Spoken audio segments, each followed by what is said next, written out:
चल हो जा शुरू।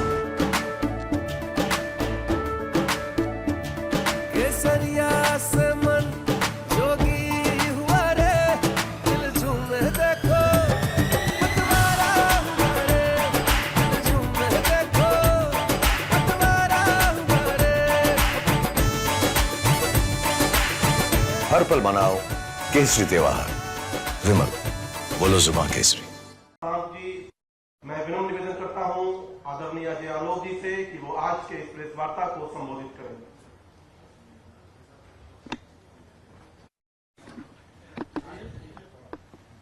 हेलो। आप लोग का पिछले 2 महीने से निकला होगा। कल चुनाव प्रचार खत्म हो जाएगा 7वें चरण का, और 1 तारीख को 7वें चरण का मतदान भी खत्म हो जाएगा। आज की प्रेस वार्ता हम इसलिए कर रहे हैं,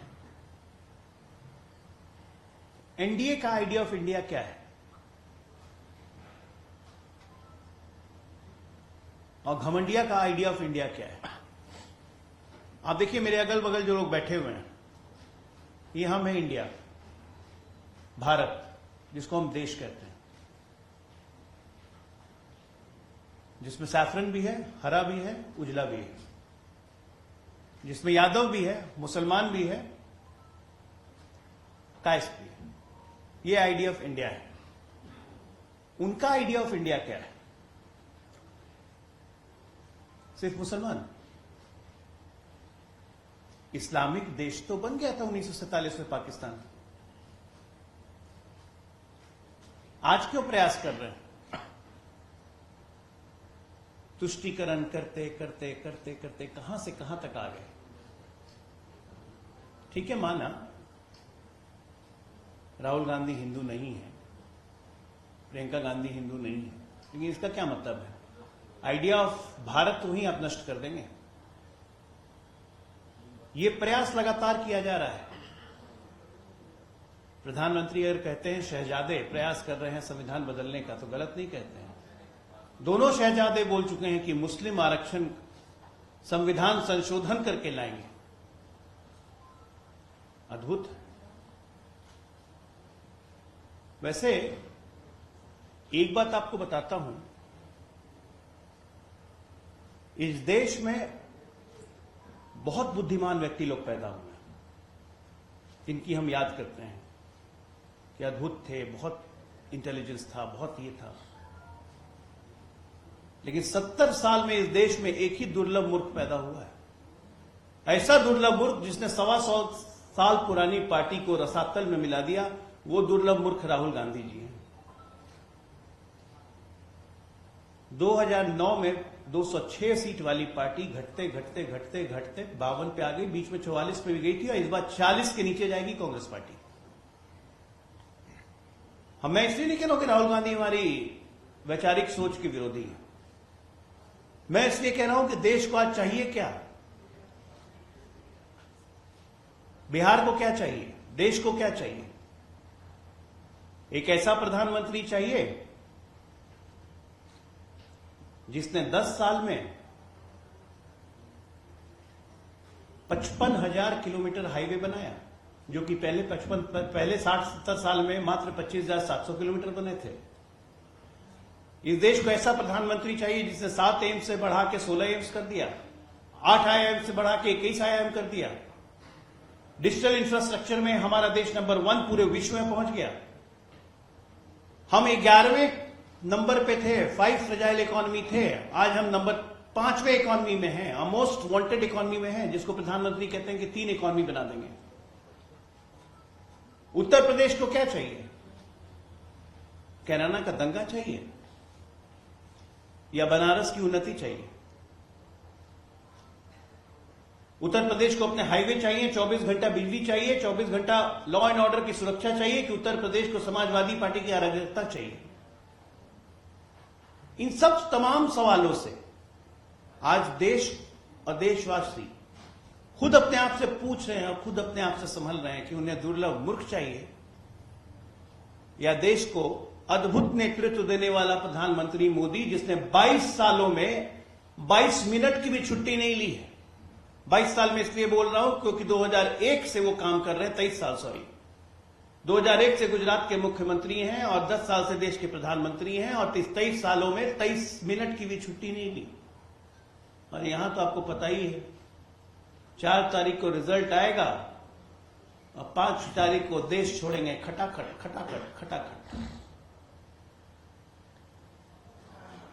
आज मुख्य विषय यही है कि आपके माध्यम से जनता के सामने बस यही 2-3 मौलिक प्रश्न हमें रखने हैं कि बिहार की 8 सीटों पर चुनाव होने हैं, उत्तर प्रदेश की 17 सीटों पर चुनाव होने हैं। मुख्यतः इन चुनाव का विषय यह है कि हमें नरेंद्र मोदी जी को प्रधानमंत्री बनाना है या नहीं बनाना है, न जात से, न पात से, न धर्म से। मुसलमानों को विशेष आग्रह करता हूं, 5 किलो राशन अगर कहीं गया है तो वह मुसलमानों के घर में भी गया है। प्रधानमंत्री आवास योजना का सबसे ज्यादा लाभ अगर इस देश में किसी को मिला है तो वो मुसलमानों को भी मिला है। आयुष्मान भारत योजना का लाभ अगर किसी को मिला है, मुसलमानों को भी मिला है। ये धर्म देख के नहीं मिला है, इसके पीछे भावना एक ही है, सबका साथ, सबका प्रयास, सबका विश्वास। इसी भावना के साथ प्रधानमंत्री मोदी जी देश को आगे लेके बढ़ रहे हैं। और आज अपील यही है कि बिहार की 8 और उत्तर प्रदेश की 17 सीट और इस 59 में 59 भारतीय जनता पार्टी और उसके सहयोगी दल एनडीए मिलकर जीतेंगे और नरेंद्र मोदी को दोबारा तीसरी बार देश का प्रधानमंत्री बनना है। और बनना है, मैंडेट होना चाहिए 400 पार, 370 भाजपा, एनडीए 400 पार। यहां के जो शहजादे हैं वो भी महान हैं, वो बिहार का भार क्या संभालेंगे बेचारे, इतने मोटे हो गए उनसे अपना भार नहीं संभाला जा रहा है। कमर दर्द हो रहा है, लड़खड़ा के चल रहे हैं। 34 साल की उम्र में ये हाल है, आगे न जाने क्या होगा। हम उम्मीद करते हैं जल्दी स्वस्थ हो जाएं। तो भारतीय जनता पार्टी की तरफ से मैसेज बस ये है, एक लाइन का मैसेज, अब की बार 400 पार, बिहार में 40 की 40 और प्रधानमंत्री मोदी जी को मजबूती से आगे लाना है। और मैं चाहूंगा कि हमारे सहयोगी जनता दल के निखिल मंडल अपने कुछ विचार व्यक्त करें। निखिल जी। बहुत धन्यवाद। जैसा कि आप सब ने देखा और सुना कि हमने ये प्रेस कॉन्फ्रेंस रखा ही है कि किस तरह से पूरे देश में और हमारे प्रदेश में, बिहार में इंडी गठबंधन और इंडिया और एनडीए की जो बातचीत हो रही है उसके आखिरी दौर में हम आ चुके हैं। 7वें चरण का चुनाव आने वाला है, कल आखिरी दिन है प्रचार का। और आपके समक्ष जो बातें रख रहा हूं, इसी के तहत बिहार भर में और देश भर में हम अपनी एक बात पूछाना चाहते हैं। और जैसा कि बड़े भाई अजय आलोक जी ने कहा कि बिहार के जो शहजादे हैं, जो राजकुमार हैं, जो ट्विटर बॉय हैं, उनकी अगर बात की जाए तो प्रदेश में अगर वो बात करेंगे, आप देखेंगे तो सालों भर ये बात करेंगे कि आरजेडी जो पार्टी है वो A to Z की पार्टी है। लेकिन जैसे ही चुनावी मौसम आएगा तो ये सारे अल्फाबेट भूल करके MY तक सीमित हो जाएंगे।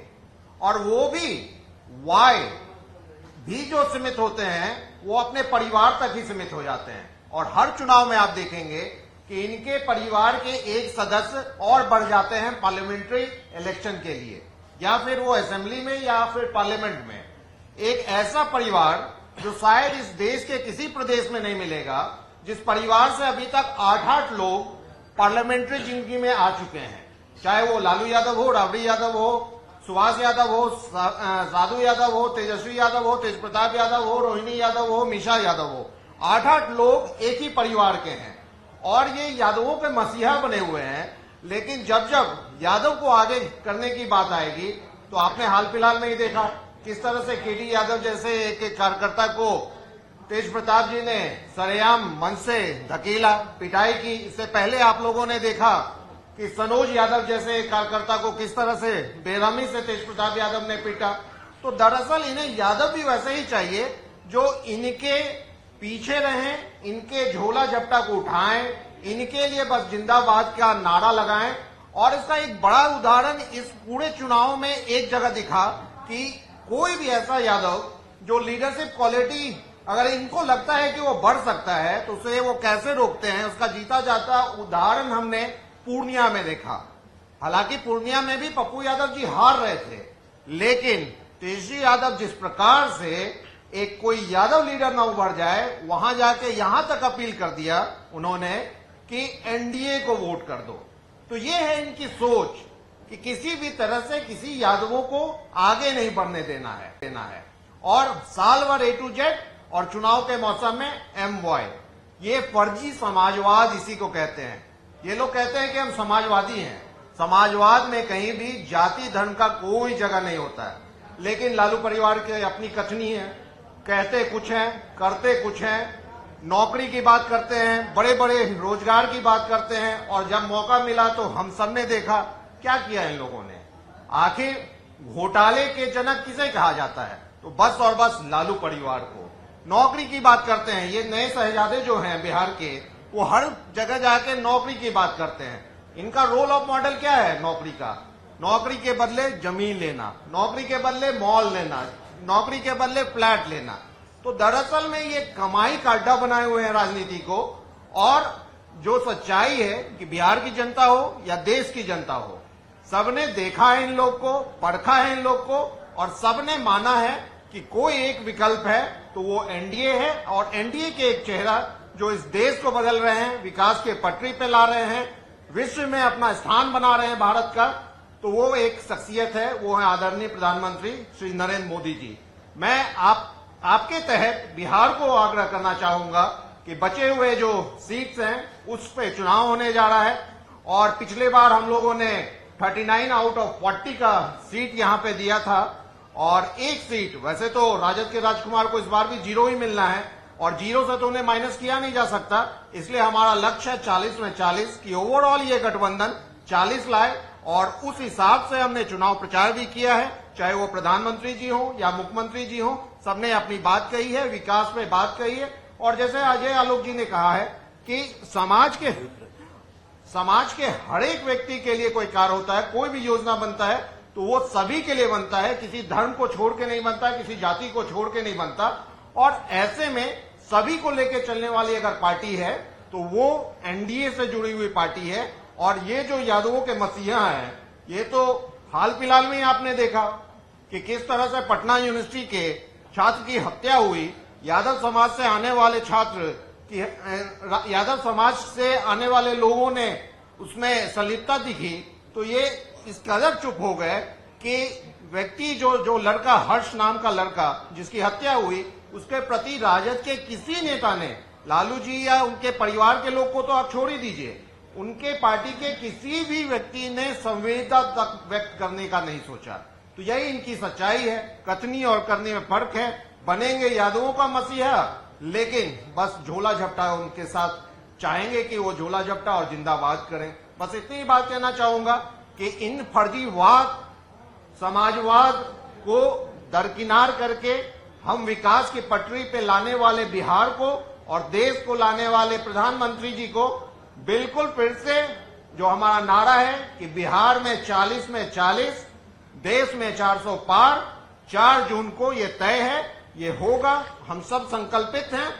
बस इतना ही कह के अपनी बात को समाप्त करना चाहता हूं। बहुत बहुत धन्यवाद। हमारा मैसेज है, बिहार और देश दुर्लभ मूर्ख शहजादों से बच जाए। बस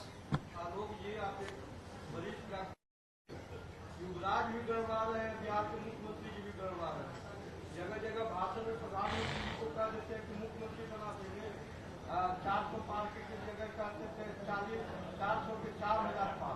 अरे प्रधान, दोनों के इलाज के सलाह दीजिएगा कि नहीं, सही बताइए। देखिए ऐसा है, मुख्यमंत्री जी हमारे नीतीश कुमार जी, उनको पता है कि प्रधानमंत्री पहले मुख्यमंत्री रह चुके हैं, वो स्लिप ऑफ टंग है, कभी कभार निकल जाता है। लेकिन यहां पे तो गड़बड़ ही गड़बड़ है, अच्छा कभी हुआ ही नहीं है।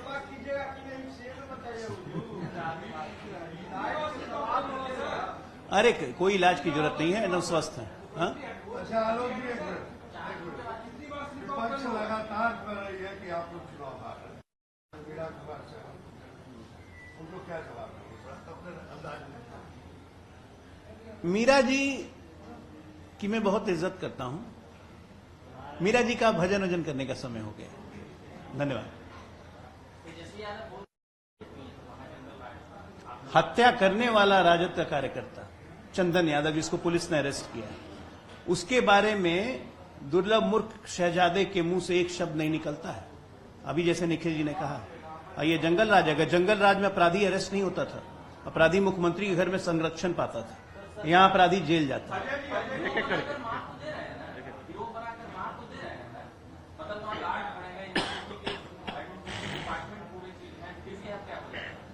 देखिए, एक बार बताता हूं आपको कि स्वस्थ समाज में अपराधी भी होते हैं। स्वस्थ समाज में सरकार का काम होता है अंकुश लगाना, और वो ये सरकार अच्छे से कर रही है। कोई अपराधी बचेगा नहीं। अगर अपराध करेगा तो उसकी एक ही जगह है, जेल।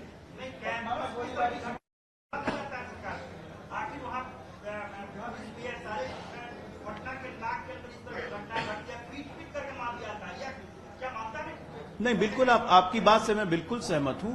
ये पटना की बात नहीं, बिहार के किसी भी हिस्से में ये नहीं होना चाहिए। और पुलिस प्रशासन को इसके लिए निर्देश दिए गए हैं कि कैंपस की सुरक्षा को और सुरक्षित किया जाए ताकि ये घटनाएं भविष्य में न हो, और पुलिस को और सजग किया जाए। इसके लिए प्रशासन भी काम करेगा।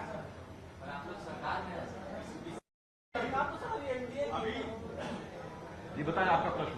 जी, समाजवाद की बात हो रही है, तो समाजवाद में क्या परिवारवाद को जो आपने कहा वही है, क्या मधुलिमय का समाजवाद छोड़ दिया है लालू यादव से लेकर सब लोगों ने? ऐसा है कि जयप्रकाश जी की मृत्यु के बाद समाजवाद खत्म हो गया। समाजवाद की जगह परिवारवाद ने ले ली। पहले समाजवादी साइकिल पे और पैदल चल के प्रचार करते थे, आजकल लंबोर्गिनी हेलीकॉप्टर में मीट मछली खाते हुए प्रचार होता है। बहुत अच्छा समाजवाद है।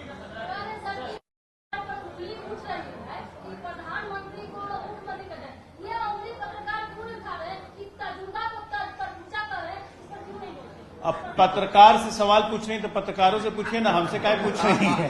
चलिए, बहुत धन्यवाद।